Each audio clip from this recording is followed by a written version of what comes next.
usa ka awit. Ang nagpadala sa iyang kaagi karon mao kini usa ka babaye nga si Inday nga nagbunlay para mahinlo ang palibot sa iyang panimalay.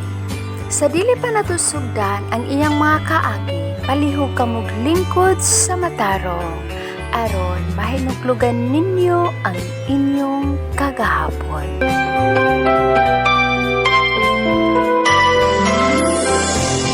Ang trabaho sa usa ka panimalay, kinahanglan ikaw makugihon sa kanunay ug madasigon sa adlaw-adlaw mong buluhaton. Ug kinahanglan kini pagamintinon ang usa ka buluhaton aron kini limpyong pagasud-ongon ug pagalantawon sa atong mga mata ug kapsay nga pagahandurawon sa palibot sa atong panimalay. Ug kung ikaw ang usa ka makugihon na tawo nga mahiligon sa pagpananom ug mga lagutmon diha sa tugaran sa imong panimalay, ug usa ka na kabuluwanon nga pagkatawo nga makuha na nimo ang pagkaon diha sa imong pagkamakugihon. Ang usa ka makugihon nga pagkatawo dili kini pagabation ug kakapoy sa iyang pagpananom.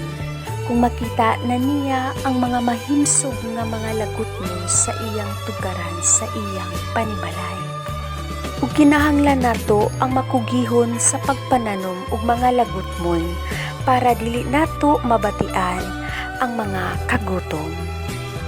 Busa kita kinahanglan magmadasigon ug manggikugihon sa atong pagpananom ug mga salag-on, lagutmon ug mga utanon para abundata sa atong pagkaon ug himsog ang atong lawas sa mga organic na pagkaon.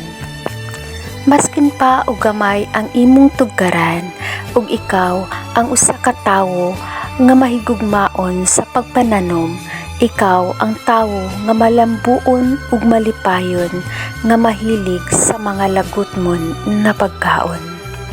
Ug inubanan mo sa Dios nun nga panginabuhing malipayon ug manggihatagon sa imong isig katawo.